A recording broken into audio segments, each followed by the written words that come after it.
Buonasera dall'ippodromo del Savio di Cesena, convegno di corse di sabato 10 agosto, prima corsa che vede al via 11 concorrenti di 4 anni, Ecuador, Griff, Elena, Energy Adri, Earthquake, Ecstasy Lewis, Edin dei Daltri, El Gatto Jet, Engi di Iesi, Ergolest, Estense Nibbe e TNG, far favori per Ecuador, Griff in chiusura.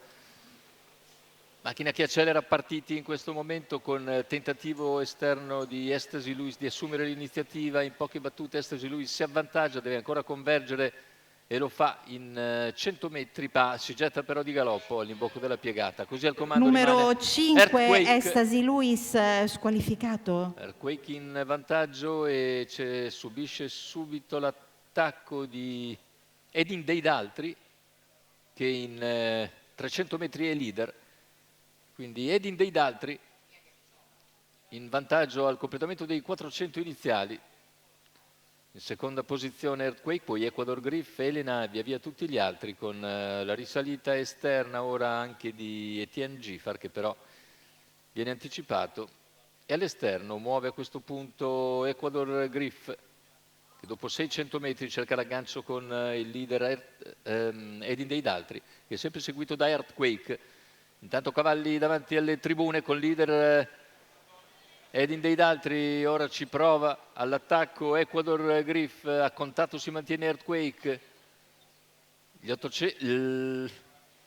Breve incertezza da parte di Ecuador Griff, che però in curva dimostra di avere qualche problema. Il chilometro intanto se ne va in 1:15,7, cerca di organizzarsi nuovamente Ecuador Griff, mentre sbaglia Etienne Giffar. Numero 11, Etienne Giffar, squalificato. Ecuador Griff cerca di ritornare sui primi, arriva al sediolo di Earthquake, che è sempre in seconda posizione al seguito di Edin dei Daltri.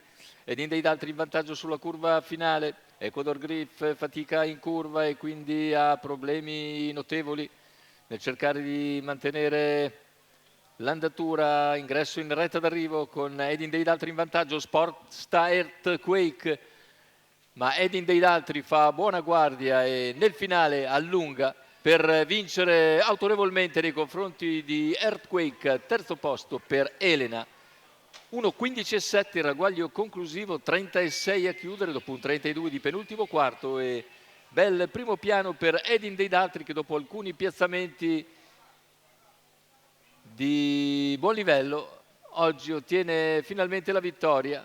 Maurizio Cheli in sediolo, in percorso di testa per conto di Marco Bortolotti e della scuderia Track di Daltri Primo.